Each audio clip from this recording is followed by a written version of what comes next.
नमस्कार दोस्तों, मैं अखिलेश कुमार संगम जेएस एकेडमी पर आप लोगों का स्वागत करता हूं। आज हम लोग एक नई श्रृंखला शुरू कर रहे हैं। ये जो है हमारी श्रृंखला जो है ये शिक्षक भर्ती के लिए किसके लिए है? शिक्षक भर्ती के लिए। अब इसमें हम लोग देखेंगे जो सीटेट होता है, यूपी टेट होता है या सुपर टेट में जो भी इन्वायरमेंट के पर्यावरण के जो प्रश्न आने वाले हैं उसको हम लोग पहले प्रीवियस ईयर से स्टार्ट करेंगे। उसके बाद इसको हम लोग फिर टॉपिक बाय टॉपिक इसका हम लोग अध्ययन भी करेंगे। ठीक, अब यहाँ से अगर देखा जाए तो जो एलिजिबिलिटी टेस्ट होता है हम लोगों का किसका किसका, यूपी टेट और सी टेट का। इसमें यहाँ से आपका 30 प्रश्न आता है। कितने प्रश्न आते हैं? 30 क्वेश्चन आते हैं, 30 क्वेश्चन। और यहाँ से इसमें आप लोग अगर सही से तैयारी कर लें इसका तो यहाँ से 25 प्लस आसानी से यहाँ से प्राप्त किया जा सकता है। ठीक है, कितने प्राप्त किए जा सकते हैं? 25 क्वेश्चन यहाँ से बहुत आराम से बन जाते हैं और बहुत बेसिक पूछता है। इसमें हम लोगों का जो टारगेट होगा 25 प्लस क्वेश्चन का ही टारगेट रहेगा। और इसको हम बिना कोई वैसे अगर टॉपिक वाइज अध्ययन कराए हुए बस केवल प्रैक्टिस से, टेस्ट प्रैक्टिस से, test plus previous year, previous year से ही हम लोग इसको कवर करेंगे तो बहुत आसानी से 25 प्लस हम लोग यहाँ से कवर कर सकते हैं। ठीक है, तो इसमें थोड़ा सा जानना होगा। जो यूपी टेट में है तो इसमें तो 30 के 30 क्वेश्चन पूरा फैक्चुअल आते हैं। ठीक है, लेकिन सी टेट में अगर हम लोग देखा जाए किसमें, सी टेट में, तो इसमें दो तरह से आते हैं। 30 तो 15 क्वेश्चन आपके तो फैक्चुअल आते हैं, लेकिन जो पर्यावरण की पेडोलॉजी होती है 15 क्वेश्चन पेडोलॉजी आ जाती है। ठीक है, तो इसका भी हम लोग करेंगे। इसका पहले 15 क्वेश्चन यहाँ का तैयार करते हैं और 30 क्वेश्चन यूपी टेट के लिए। और यह किसके लिए है? 1 से 5 के लिए, कक्षा 1 से लेके 5 तक के लिए इसमें आपको करवाया जाएगा। तो यहाँ से हम लोग देखेंगे कि जो भी प्रीवियस ईयर पहले हम लोग कवर करेंगे प्रीवियस ईयर, उसके बाद कुछ नए क्वेश्चन। इसमें हम लोग टारगेट कितना बना रहे हैं? 3000 क्वेश्चन का हम लोग टारगेट बना रहे हैं। इतना अगर आप लोग कर लेंगे यहाँ से तो फिर 25 प्लस आराम से आप यहाँ से कर सकते हैं। ठीक है, तो इसमें हम लोग जो शुरू करेंगे प्रीवियस ईयर क्वेश्चन को लेकर ही शुरू किया जाएगा। यहाँ से जो भी हम लोग चर्चा करेंगे तो इसमें अगर देखा जाए तो हम लोगों का क्या सब्जेक्ट हो जाएगा इसमें? इन्वायरमेंट का।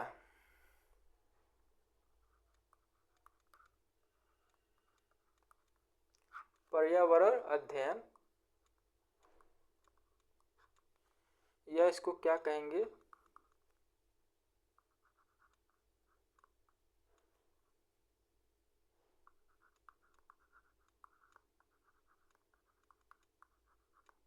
Environment studies.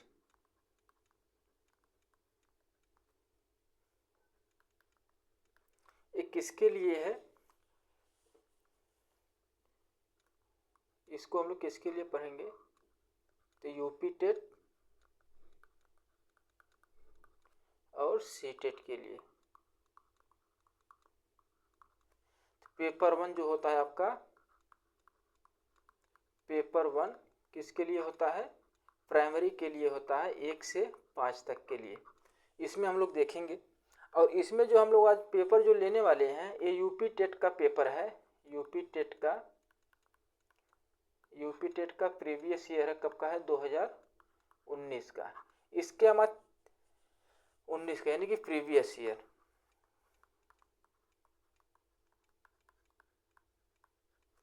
क्वेश्चन,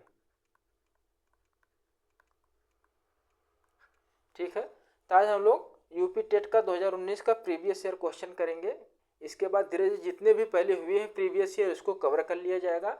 और उससे आप लोगों को देखिएगा कितना आसानी हो जाएगी कि यहाँ से आपको अब पुराना भी आप लोग टेस्ट करेंगे या नए टेस्ट सीरीज लेंगे तो यहाँ से आपका कितना क्वेश्चन बनेगा, आप उसको जब आकलन करेंगे तो आप लोगों का बहुत ज़्यादा परफॉर्मेंस बहुत ज़्यादा अच्छा रहेगा। तो अगर आप लोगों को क्लास अच्छी लगेगी, रिवीजन में जो हम लोग करवाएंगे अच्छा लगता है तो आप लोग चैनल को सब्सक्राइब कर लीजिए। इस पर और भी चल रहा है। इसके बाद हम लोग हिंदी का शुरू करेंगे। इसके बाद हम लोग हिंदी करेंगे। अब मैथ का ट्रिक के माध्यम से बताया जाए आप लोगों को। मैथ को कैसे बताया जाएगा? मैथ को ट्रिक के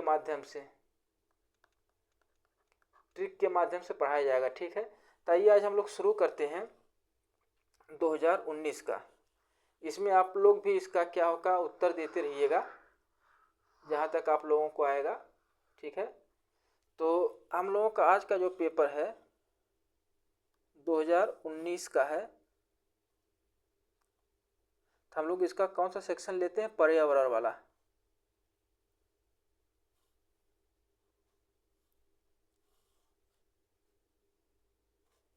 ये देखिए, इन्वायरमेंट स्टडीज का।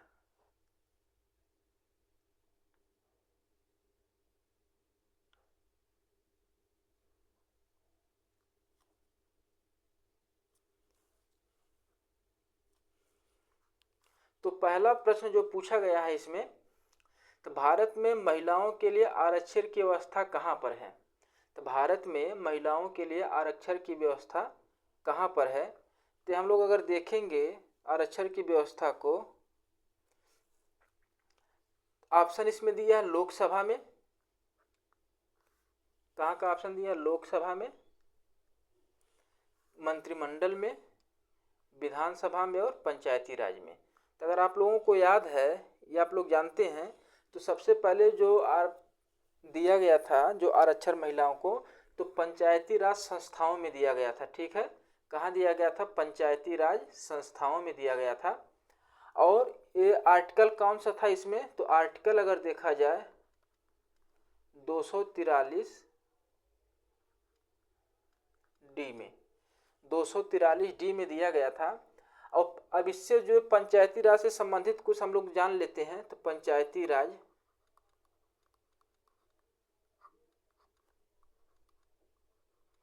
शुरू कब किया गया था? देखेंगे किस समिति पर किया गया था। तो अगर इसमें समिति कभी पूछ लिया जाए तो कौन सी समिति थी? समिति देखा जाए तो बलवंत राय मेहता समिति थी। इन्होंने त्रिस्तरीय की बात की थी, पंचायत में त्रिस्तरीय की बात की थी। और सर्वप्रथम इसको लागू कब किया गया था? सबसे पहले लागू कब किया गया था? तो 2 अक्टूबर 1959 में। कहाँ पर किया गया था? नागौर में। नागौर ये कहाँ है? राजस्थान में है। लेकिन इसको संवैधानिक दर्जा कब दिया गया? ये तो लागू कर दिया गया था। लागू करने वाले कौन थे? उसमें प्रधानमंत्री पंडित जवाहरलाल नेहरू थे। ठीक है, पंडित JL नेहरू, पंडित जवाहरलाल नेहरू थे। लेकिन इसको संवैधानिक दर्जा अगर देखा जाए तो 1992 में एक संविधान संशोधन किया जाता है, 73वां संविधान संशोधन द्वारा। कब किया जाता है? 73वां संविधान संशोधन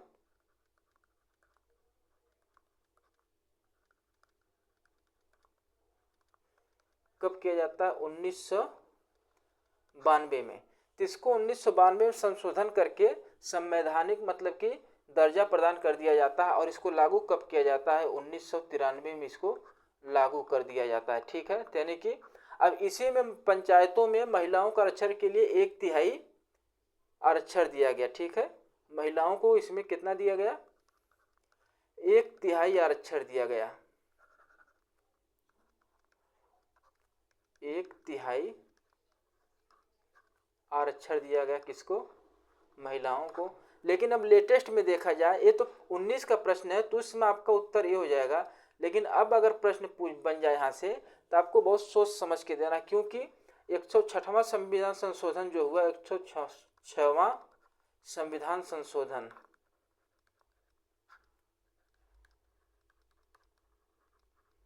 ये जो होता है कब होता है? 2023 में। अब इसमें महिलाओं को आरक्षण की बात की गई, 1/3 आरक्षण महिलाओं को दिया गया। 1/3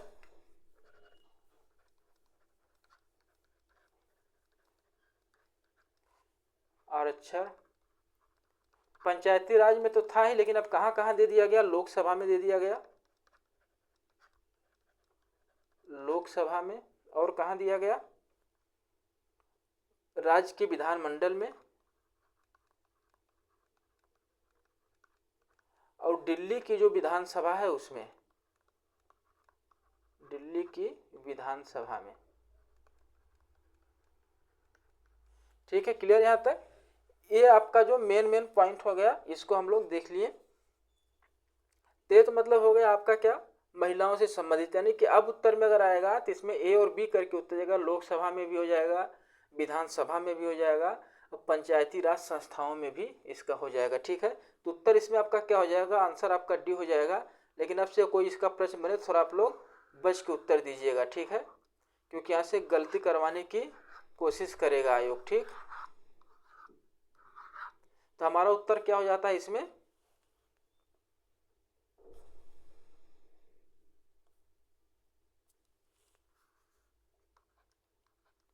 तो पंचायती राज संस्थाओं में। दूसरा क्वेश्चन हम लोग लिखते हैं, किसी राज्य के राज्यपाल की नियुक्ति के लिए कम से कम उम्र क्या होनी चाहिए? राज्यपाल की, अभी बहुत आसान क्वेश्चन है। राज्यपाल की नियुक्ति के लिए उम्र कितनी होनी चाहिए? तो ऑप्शन में क्या? 35 वर्ष, 50 वर्ष, 45 वर्ष, 30 वर्ष। इसका उत्तर आपका क्या हो जाएगा? 35 वर्ष। ठीक ना? और अगर पूछ लिया जाए आपको राज्यपाल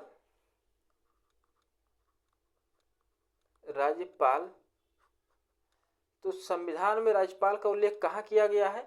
एक तो आप लोग ध्यान रखिएगा कि इसमें भाग 6 में किया गया है। ठीक, भाग 6 में। और आर्टिकल कौन सा आपका हो जाएगा? 153 में कहा गया है कि राज्य के लिए एक राज्यपाल होगा, लेकिन इसके बाद एक राज्य के लिए एक राज्यपाल की बात कही गई थी, लेकिन 7वां संविधान संशोधन किया गया 1956 में। उसके बाद कहा गया कि एक राज्यपाल को एक से अधिक राज्यों का राज्यपाल नियुक्त किया जा सकता है। ठीक है, नेक्स्ट हम लोग देखते हैं, तो उत्तर क्या होगा? तीसरा क्वेश्चन हम लोग देखते हैं, सूची 1 और सूची 2 मिलाने के लिए दिया गया है। तो इसमें देखिए भारतीय संघ दिया गया है, तो भारतीय संघ में कौन होता है? राज्य में कौन होता है? नगर निगम में, ग्राम पंचायत में। दूसरी सूची में गया प्रधानमंत्री, सरपंच, राज्यपाल और मेयर। तो भारतीय संघ में कौन होता है? संघ का प्रमुख कौन होता है? यानी कि प्रधानमंत्री हो जाएगा। राज्यपाल कहाँ होगा? राज्यों का राज्यपाल हो जाएगा।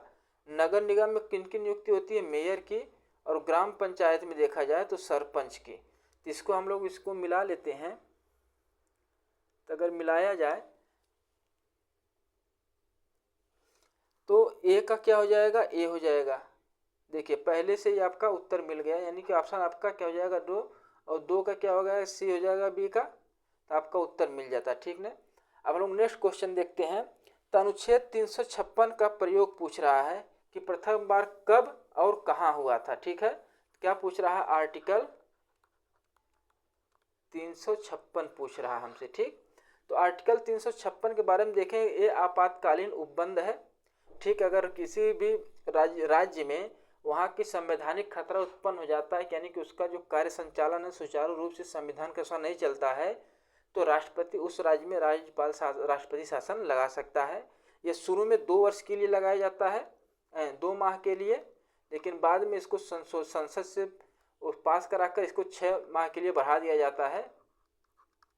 और इसको एक बार में 3 साल के लिए बढ़ाया जा सकता है। एक बार में कितने वर्ष के लिए? 3 वर्ष के लिए बढ़ाया जा सकता है। ठीक है, तो आर्टिकल 356 सर्वप्रथम कब लगा था? तो ये लगा था आपका 1951 में लगा था। कहाँ पर लगा था? पंजाब में। तो ऑप्शन में हम देखते हैं क्या है? बिहार है 1958, जम्मू और कश्मीर 1956, केरल है 1959 और मध्य प्रदेश 1957। यानी कि हमारा ऑप्शन तो इसमें दिया नहीं है, तो उसके बाद अगर देखेंगे तो केरल में लगा था 1959 में लगा था। केरल में कब लगा था? 1959 में लगा था। ठीक है, अगर सर्वाधिक बार पूछ लिया गया कि किस राज्य में लगा है, सर्वाधिक बार अगर पूछ लिया जाए आपसे, तो यूपी में व मणिपुर में। इन दोनों जगह कितने कितने बार लगा है? 10 बार लग चुका है। दोनों स्टेट में 10-10 बार राष्ट्रपति शासन लग चुका है। ठीक है, आर्टिकल 356 के तहत। क्लियर है यहाँ तक? और सर्वाधिक समय तक अगर पूछ लिया जाए, यानी कि सर्वाधिक समय तक क्या करा है, सर्वाधिक समय तक पूछ लिया जाए तो कहाँ लगा है, जम्मू एंड कश्मीर में लगा है। इसमें अगर करीब 6 साल तक के लिए लगा था। कितने साल के लिए, लगभग 6 वर्षों तक लगा था, एक साथ लगा था। ठीक है, तो हमारा हो गया आर्टिकल 356। ठीक, इसके बाद हम लोग नेक्स्ट क्वेश्चन पर चलते हैं।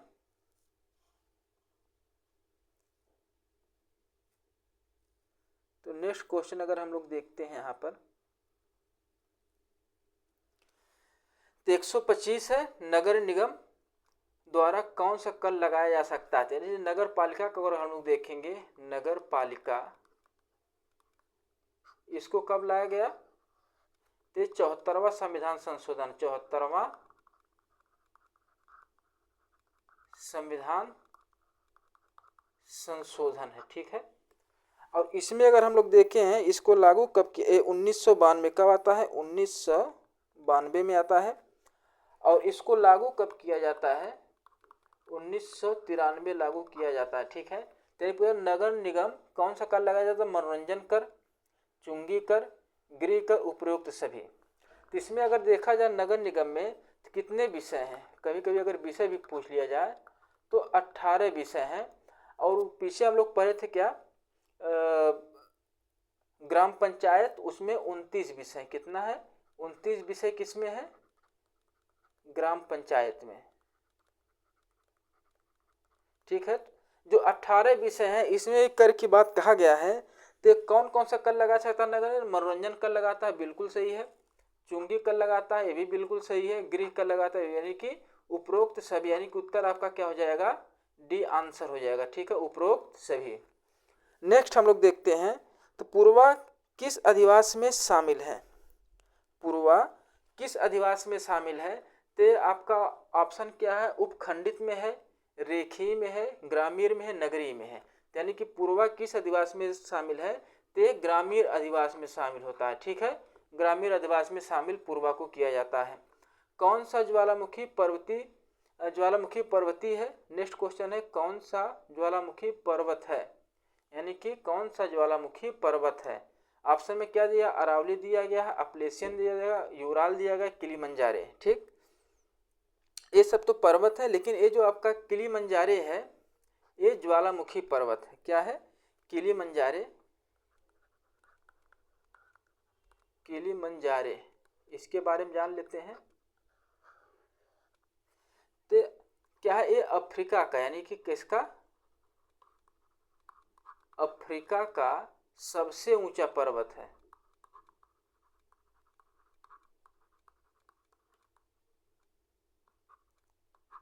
और एक क्या है, किलीमंजारे क्या है, ज्वालामुखी है। क्या है, ये ज्वालामुखी है। कहाँ, दक्षिण अफ्रीका सबसे ऊंचा पर्वत है। और ये दक्षिण अफ्रीका में कहाँ पर है, तंजानिया में है। और ज्वालामुखी पर्वतों के उदाहरण अगर हम लोग देखेंगे, जैसे कोटोपैक्सी हो गया, इक्वाडोर में हो गया, ये सब हैं। और द्वीप में भी और हम लोग देखेंगे जो क्या बोलते हैं कि ज्वालामुखी पर्वत हो जाते हैं। इसके ज्वालामुखियों का एक लिस्ट आपको दे दिया जाएगा, लिस्ट में पूरा करवा दिया जाएगा। ठीक है, अब नेक्स्ट हम लोग देखते हैं, एलिफेंटा द्वीप अवस्थित है। नेक्स्ट क्वेश्चन क्या है, एलिफेंटा द्वीप अवस्थित, एलिफेंटा द्वीप कहाँ अवस्थित है, कच्छ तट में, मुंबई तट में, गोवा तट में, और गंगा डेल्टा में। तो जो एलिफेंटा द्वीप है ये कहाँ पर है, आपका मुंबई तट में है। कहाँ पर है, मुंबई तट में। उत्तर आपका क्या हो जाएगा, बी हो जाएगा। इसका ज्वालामुखी पर्वत किलीमंजारो, आप लोग उत्तर लगा लीजिएगा। इसको जितना आप लोग रिवीजन करेंगे उतना आप लोगों का क्लियर होता चला जाएगा। ठीक है, और ये जो मुंबई तट है और जो एलिफेंटा द्वीप है, मुंबई तट में ही है। एलिफेंटा द्वीप कहाँ पर है, ये अरब सागर में है। कहाँ पर है, अरब सागर में है। ठीक है, नेक्स्ट क्वेश्चन हम लोग देखते हैं, तो मानसूनी क्या है, मानसूनी वन पाए जाते हैं। किनके बीच मानसूनी वन पाए जाते हैं, इसको आप लोग देख लीजिए। तो वर्षा मतलब कह रहा है कि कितने सेंटीमीटर वर्षा जहाँ पर होती है उसको मानसूनी वन में लिया जाएगा, यानी कि कितनी सेंटीमीटर तक वर्षा होगी कि वहाँ मानसूनी वन पाए जाते हैं। तो आपका उत्तर इसमें जो हो जाएगा 70 से 200 सेंटीमीटर हो जाएगा। ठीक है, मानसूनी वन जहाँ पर 70 सेंटीमीटर से लेके 200 सेंटीमीटर तक वर्षा होती है वहाँ पर मानसूनी वन पाए जाते हैं। और ये मानसूनी वन अगर पूछा जाए तो कहाँ कहाँ पाए जाएंगे, मानसूनी वन सबसे देखा मतलब कि कितनी प्रतिशत वर्षा होनी चाहिए, 70 से 200 सेंटीमीटर तक जहाँ वर्षा होगी वहाँ मानसूनी वन पाए जाएंगे। और ये मानसूनी वन कहाँ कहाँ पाए जाएंगे, जो केरल का तटीय क्षेत्र है कहाँ पर कहाँ कहाँ पाए जाते हैं, तो केरल के तटीय क्षेत्रों में,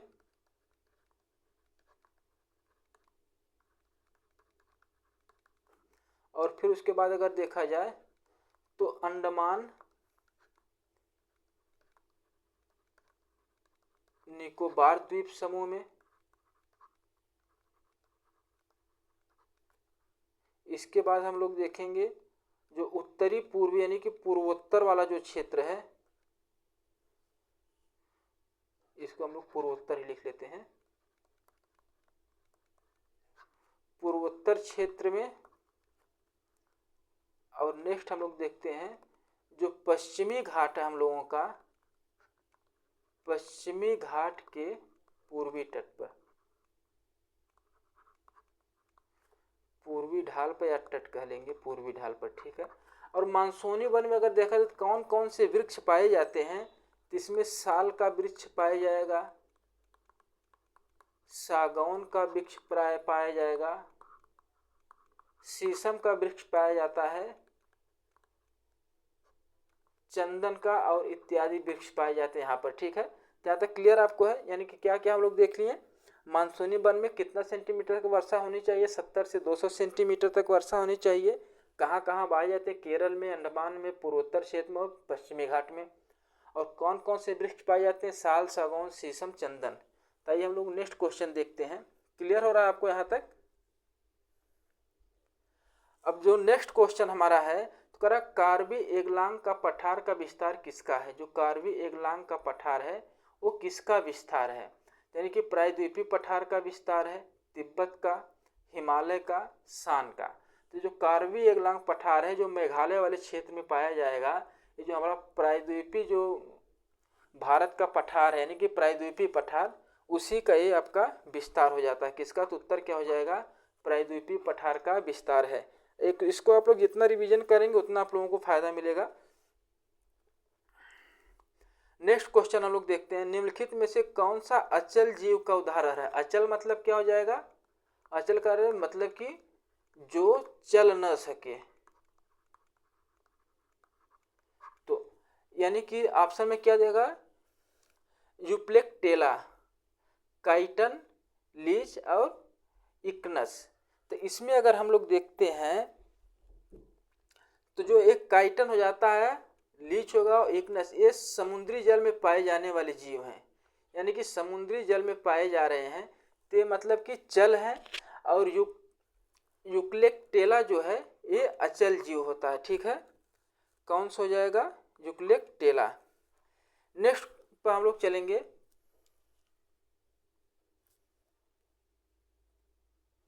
नेक्स्ट क्वेश्चन हम लोग लेंगे। तो नेक्स्ट क्वेश्चन हम लोगों का हो जाता है, प्रोटीन अणुओं की इकाई क्या है। क्या है, प्रोटीन अणुओं की इकाई क्या होती है।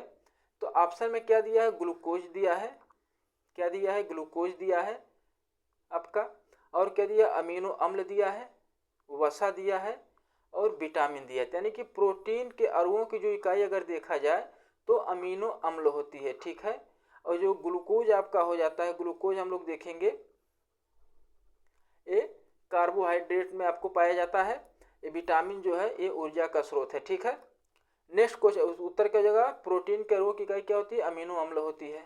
ठीक, अब नेक्स्ट क्वेश्चन हम लोग देखें, निम्नलिखित में से कौन सा अंगक पादप कोशिकाओं में अनुपस्थित होता है। कह रहा है कि कौन सा अंग जो है पादप कोशिकाओं में अनुपस्थित होता है। तो ऑप्शन क्या, सेलुलोज कोशिका भित्ति, रिक्तिकाएं, लवक, तारककाय। तो ऑप्शन इसमें आपका हो जाएगा क्या, सेंट्रोसोम जो होता है, सेंट्रोसोम यानी कि तारककाय। सेंट्रोसोम जो है ये पादप कोशिकाओं की अंगक नहीं होता, अंग इसमें नहीं पाया जाता है। ठीक, नेक्स्ट हम लोग देखते हैं, मनुष्य के शरीर की सबसे बड़ी ग्रंथि। देखिए आपको कैसा कैसा कितना आसान आसान क्वेश्चन पूछे गए हैं। तो इसका आप लोग जितना प्रैक्टिस करेंगे उतना ज़्यादा आपको फ़ायदा मिलेगा। और यहाँ से हम बता रहे हैं ना, आप अगर प्रैक्टिस कर लिए बढ़िया से तो यहाँ पर आपको 25+ रखा हुआ क्वेश्चन आपको मिल जाता है। ठीक है, और टेट और सीटेट में पास करने के लिए आपको कम से कम 3 सब्जेक्ट जो आपके होंगे, 3 सब्जेक्ट में थोड़ा बता दें, 3 सब्जेक्ट में 20+ आपको सही करके आना पड़ेगा। अगर 20+ आपका जैसे पेडागॉजी हो गई आपका जो मजबूत है, यानी कि बाल विकास, क्या बाल विकास, हिंदी जिसका संस्कृत या और इंग्लिश में जो यानी कि संस्कृत, कितने हो गए, और पर्यावरण, और क्या हो जाता है, एक आपका मैथ हो जाएगा। यानी कि 5 सब्जेक्ट हो गए, जो इसमें से 3 में से 20+ मार देगा। 3 में कम से कम 3 में 20+ मानना है। तो अगर 20 भी आप मान रहे हैं तो यहाँ पर 60 क्वेश्चन आपके हो जाते हैं। और पास के लिए कितना चाहिए होता है, अलग अलग कैटेगरी का आता है, यानी कि 90 के लिए चाहिए अगर, तो आप फिर इधर आप 2 में 15 मार लेंगे तो 90 हो जाएगा। और जो OBC SC ST हैं उनके लिए फिर बहुत आसान हो जाता है। ठीक है, तो आप लोग टारगेट करें कि जो आपका सब्जेक्ट थोड़ा मजबूत है उसमें 20+ मारने की कोशिश करें, तो आपका 100+ के करीब आराम से क्वेश्चन आ जाता है। जो अगर 3 में 20+ मार दिए और भी थोड़ा सा एक्यूरेसी से मार रहे हैं तो उनका तो 90+ हो जाएगा। जो कम से कम 4 में 20+ मार दिए तो उनका 100 पार चला जाता है। ठीक है, तो नेक्स्ट क्वेश्चन क्या, मनुष्य के शरीर की सबसे बड़ी ग्रंथि क्या है। अग्न्याशय, अधिवृक्क ग्रंथि, पीयूष ग्रंथि, यकृत। यानी कि कौन सा, तो सबको पता है उत्तर इसका क्या हो जाएगा, लीवर यानी कि यकृत मानव की सबसे बड़ी ग्रंथि होती है। नेक्स्ट क्वेश्चन देखिए, ये भी क्वेश्चन कितना आसान पूछा हुआ, उत्तर प्रदेश का राज्य पक्षी कौन सा है। ठीक है, ये सबको पता होगा, ये साइकस सारस क्रेन आपका हो जाएगा। ठीक है, नेक्स्ट क्वेश्चन हम लोग देखते हैं। अब नेक्स्ट क्वेश्चन हम लोगों का है, निम्नलिखित में से किस प्रदेश में रेंडियर पाया जाता है। किस प्रदेश में, यानी कि कैसे प्रदेशों में रेंडियर आपको पाया जाएगा। तो इसका उत्तर आपका हो जाएगा जो टुंड्रा प्रदेश है। रेंडियर मतलब ये 12 सिंहों की एक प्रजाति होती है। क्या 12 सिंघा जो हिरण होते हैं, 12 सिंघा हिरण की प्रजाति होती है। ठीक है, ये टुंड्रा प्रदेश में पाई जाती है, यानी कि जैसे आपका हो गया अमेरिका साइड में आपको ये पाए जाएंगे। ठीक है, नेक्स्ट क्वेश्चन हम लोग देखते हैं, निम्नलिखित में से कौन सा एक शीतोष्ण घास का मैदान है। ठीक है, कौन सा घास का मैदान का नहीं है, इसको आप नहीं है में आप लोग ज़्यादा ध्यान दीजिएगा। अगर थोड़ा सा गलती करेंगे तो आपका उत्तर गलत हो जाएगा। शीतोष्ण घास का मैदान नहीं है। तो सबसे पहले हम लोग शीतोष्ण घास के मैदान देख लेते हैं, कौन सा, शीतोष्ण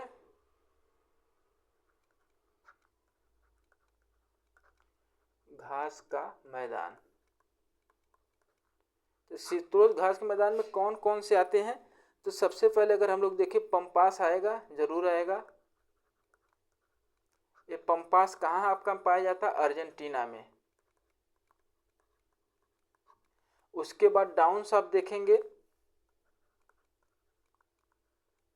डाउन्स कहाँ पाई जाएगी, ऑस्ट्रेलिया में। इसके बाद हम लोग क्या देखेंगे, प्रेरी देखेंगे, प्रेरी या प्रेरीज। ठीक है, इसको प्रेरी भी कहते हैं। ये कहाँ का हो जाए, USA में। यानी कि 3 तो आपका हो गया शीतोष्ण घास के मैदान हो गए, कौन, पंपास, डाउन्स, प्रेरीज। जो हमारा एक कंपास हो गया, कंपास कहाँ आपका पाया जाएगा, ब्राज़ील में पाई जाती है। कहाँ की है, ये ब्राज़ील की है। और ये उष्णकटिबंधीय घास का मैदान, कैसा मैदान है, उष्ण कटिबंधीय घास का मैदान है। ठीक है, क्लियर हो गया। यानी कि उत्तर आपका इसमें क्या हो जाएगा, ऑप्शन नंबर सी, यानी कि कम्पास जो है शीतोष्ण घास का मैदान नहीं है। और जनसंख्या के आकार के अनुसार बृहत्तम महाद्वीप पूछ रहा है, यानी कि 7 महाद्वीप हमारे यहाँ कितने हैं, 7 महाद्वीप हैं। इसमें कह रहा है कि जनसंख्या के हिसाब से कौन सबसे बड़ा है। तो जनसंख्या के हिसाब से देखा जाए तो यूरोप है, एशिया है, उत्तरी अमेरिका, अफ्रीका, इनमें से कौन सबसे बड़ा है। तो ये भी बहुत आसान क्वेश्चन है, आप लोग एशिया कर देंगे। अगर इसका क्रम में अगर पूछ लिया जाए तो इसको नोट कर लीजिए, अगर आपको जिसको न याद हो तो सबसे पहले क्या हो जाएगा, जनसंख्या के हिसाब से एशिया हो जाएगा। एशिया के बाद कौन सा आ जाएगा, अफ्रीका आ जाएगा। अफ्रीका के बाद क्या आ जाएगा, यूरोप। ठीक, अब यूरोप के बाद अगर देखा जाए तो उत्तरी अमेरिका हो जाएगा। उत्तरी अमेरिका के बाद दक्षिणी अमेरिका, इसके बाद क्या आ जाएगा, ऑस्ट्रेलिया आ जाएगा। ऑस्ट्रेलिया के बाद अंटार्कटिका आ जाएगा। यानी कि सबसे बड़ा कौन सा हो जाएगा, एशिया। ये क्या है, ये सबसे बड़ा। अब सबसे छोटा कौन सा हो जाएगा, अंटार्कटिका क्या हो जाएगा, सबसे छोटा। ठीक है, क्लियर यहाँ तक। नेक्स्ट क्वेश्चन पर हम लोग चलते हैं। नेक्स्ट क्वेश्चन हम लोग का हो जाता है, कह रहा भारत में थारू जनजाति कहाँ पाई जाती है। ये भी बहुत आसान क्वेश्चन है। थारू जनजाति थार मरुस्थल में पाई जाती है, उत्तराखंड में पाई जाती है, उत्तर प्रदेश के तराई क्षेत्र में पाई जाती है, झारखंड में पाई जाती है। ठीक है, तो थारू जनजाति कहाँ पाई जाएगी, जो ये उत्तर प्रदेश में गोरखपुर का जो तराई क्षेत्र है, उत्तर प्रदेश के तराई क्षेत्र, नेपाल से सटा हुआ जो तराई क्षेत्र है, यानी कि गोरखपुर में, वहीं पर थारू जनजाति पाई जाती है। यानी कि उत्तर प्रदेश के तराई क्षेत्रों में पाई जाती है। उत्तर क्या आपका हो जाएगा, उत्तर प्रदेश के तराई क्षेत्रों में, यानी कि थारू जनजाति। ठीक है, अब देखिए यहाँ पर अगर भिलाई इस्पात संयंत्र स्थित है कहाँ, मध्य प्रदेश में, छत्तीसगढ़ में, झारखंड में, उड़ीसा में। भी बहुत आसान क्वेश्चन है। क्या पूछ रहा है, भिलाई इस्पात संयंत्र। ठीक, तो कहाँ पर हो जाएगा आपका, छत्तीसगढ़ में हो जाएगा।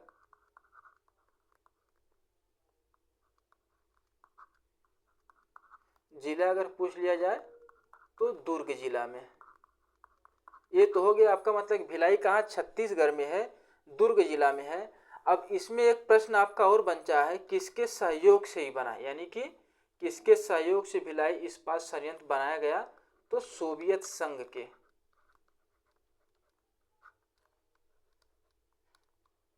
और कब बनाया गया, डेट भी पूछ लेता है, तो 1955 में। उम्मीद आप लोग याद कर लेंगे, इसको नोट कर लिया करिएगा जो आपको समझ में आए। यहाँ पे भिलाई से ने कहा छत्तीसगढ़ दुर्ग जिला में सोवियत संघ के सहयोग से बनाया गया, कब, 1955 में।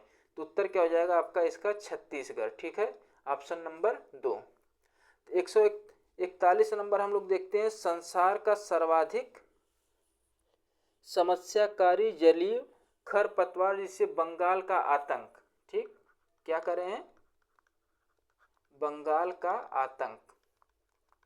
मोस्ट इंपॉर्टेंट, बहुत बार पूछा गया है, हर बार किसी न किसी पेपर में पूछ लिया जाता है। ठीक है, तो बंगाल का आतंक किसको कहा जाता है, तो लैटाना कैमारा को, एखोर्निया क्रासिपस जलकुंभी को, पार्थेनियम हिस्टेरोफेरस कांग्रेस घास को, और सिनोडोन डेक्लाइलोन दूब घास को। यानी कि इसका उत्तर क्या है, सबको जानना चाहिए, पता होगा कि जलकुंभी जो होती है इसे ही बंगाल का आतंक कहा जाता है। ठीक है, वायरस के अजैविक लाभ का लक्षण क्या है। ठीक, वायरस के अजैविक लाभ का, अजैविक होने का लक्षण पूछ रहा है, यानी कि वायरस के अजैविक होने का लक्षण क्या है, 142 नंबर क्वेश्चन है। तो इसमें वंशानुगत सामग्री नहीं पाई जाती है, यह प्रजनन नहीं कर सकता, इसमें प्रोटीन नहीं पाया जाता, इसको क्रिस्टल के रूप में परिवर्तित किया जाता है। कारण इसका जो लक्षण है जो अजैविक वायरस का, यानी कि इसे वंशानुगत सामग्री नहीं पाई जाती है, प्रजनन नहीं कर सकता और प्रोटीन नहीं पाया जाता। यानी कि इसमें कौन सा आपका पूछ रहा सही है, यानी लक्षण पूछ, यानी कि ऑप्शन नंबर डी हो जाएगा इसका। इसको क्रिस्टल के रूप में परिवर्तित किया जा सकता है। ठीक है, यहाँ पर नहीं कर दिया, नहीं तो ये भी सब ऑप्शन सही हो जाते हैं। वंशानुगत सामग्री पाई जाती है, इसमें प्रजनन कर सकता है, इसमें प्रोटीन पाया जाता है। अगर ये सब रहता तो इसका ऑप्शन फिर और भी इसके सही हो जाते हैं। ठीक है, अब नेक्स्ट हम लोग देखते हैं क्वेश्चन। नेक्स्ट क्वेश्चन है करा पादप हार्मोन जो फलों को पकाने में सहायता करता है, यानी कि कौन सा है पादप हार्मोन जो फलों को पकाने में सहायता करता, कौन सा है? ऑक्सिन है, साइटोकाइनिन है, जिबरेलिन है और इथाइल, या इसी को हम क्या कहते हैं? एथिलीन। क्या होता है? C2H4। तो उत्तर क्या आपका हो जाएगा इसमें? तो एथाइलिन या एथिलीन कहेंगे, C2H4। ठीक है, फलों को पकाने के लिए महत्वपूर्ण है। ये भी मोस्ट इंपॉर्टेंट क्वेश्चन है, बार बार पूछा जाता है, ईटेट सीटेट में बार बार क्वेश्चन आता है। ठीक है, अब नेक्स्ट क्वेश्चन दे, स्वतंत्र रूप से भूमि में रहने वाला अवायवी जीवाणु जिसे नाइट्रोजन N2 स्थिरीकरण की क्षमता होती वह है एजेटोबैक्टर, क्लास्ट्रीडियम, राइजोबियम, विब्रियो। ठीक है, इसका आपका क्या उत्तर हो जाएगा? आप लोग उत्तर देने का प्रयास करिए। तो इसका उत्तर हम लोग देखेंगे तो क्या हो जाएगा? क्लास्ट्रीडियम। क्या हो जाएगा? Option number 2। यानी कि नाइट्रोजन चक्र में कह रहा है कि नाइट्रोजन चक्र पहले आपको समझना पड़ेगा, ये बहुत उसको समझने के थोड़ा सा टाइम लगेगा, लेकिन आप लोग ये नाइट्रोजन चक्र कितने चरणों में पूरा होता है। नाइट्रोजन चक्र को देखेंगे तो इसके 4 चरण होते हैं। ठीक है, कितने चरण होते हैं इसके? आप लोग यहाँ करिए, इसके 4 चरण होते हैं। तो पहला कौन सा? नाइट्रोजन स्थिरीकरण हो जाएगा पहला ही है, नाइट्रोजन स्थिरीकरण आपका हो जाएगा। दूसरा इसमें क्या हो जाएगा? अमोनीकरण। तीसरा क्या हो जाएगा? नाइट्रीकरण। चौथा इसमें क्या हो जाएगा? विनाइट्रीकरण। इसके 4 चरण होते हैं। जब इसको आपका टॉपिक पढ़ाया जाएगा तब इन सब के बारे में पूरा विस्तार से चर्चा की जाएगी। ठीक है, नेक्स्ट हम लोग चलते हैं। नेक्स्ट क्वेश्चन हम लोगों का है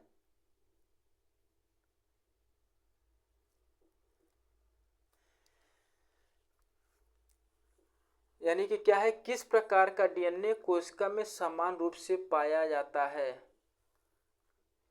यानी कि ऑप्शन क्या? ए डीएनए, बी डीएनए, सी डीएनए और जेड डीएनए। तो इसका उत्तर क्या हो जाएगा?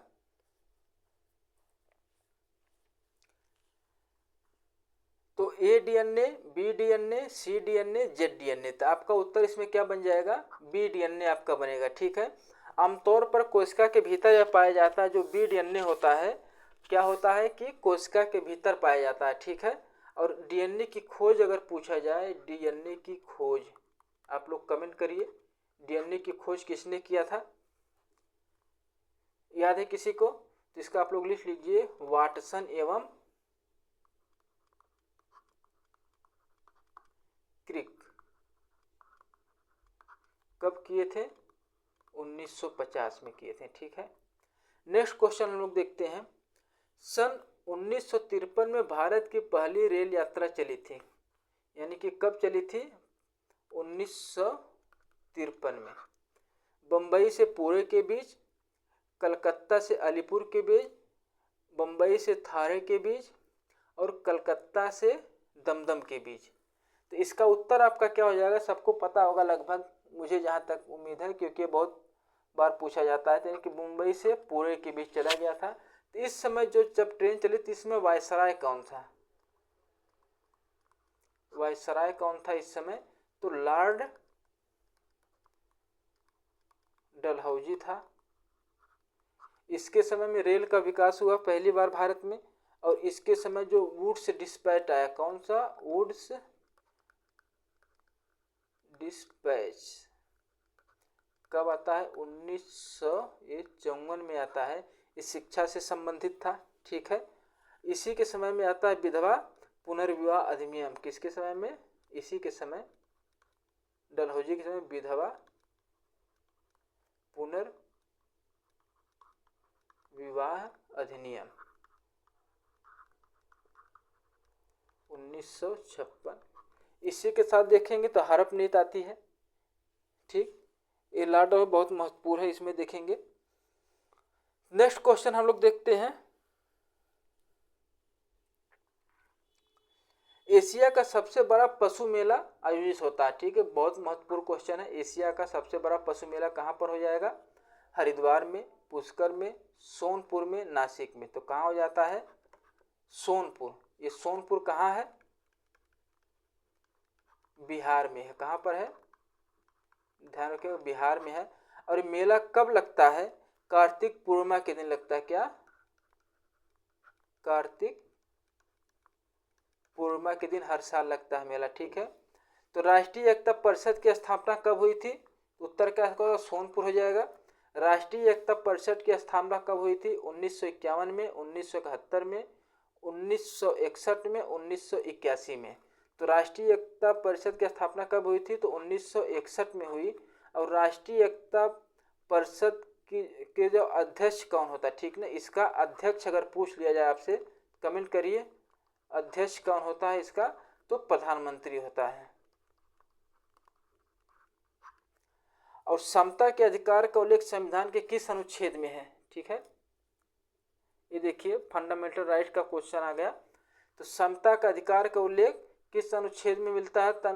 अनुच्छेद 1922 में, अनुच्छेद 23 से 24 में, अनुच्छेद 14 से 18 में, अनुच्छेद 25 से 28 में, ठीक है। तो ऑप्शन इसका क्या उत्तर क्या हो जाएगा? समता का अधिकार 14 से 18 में किसका अधिकार है?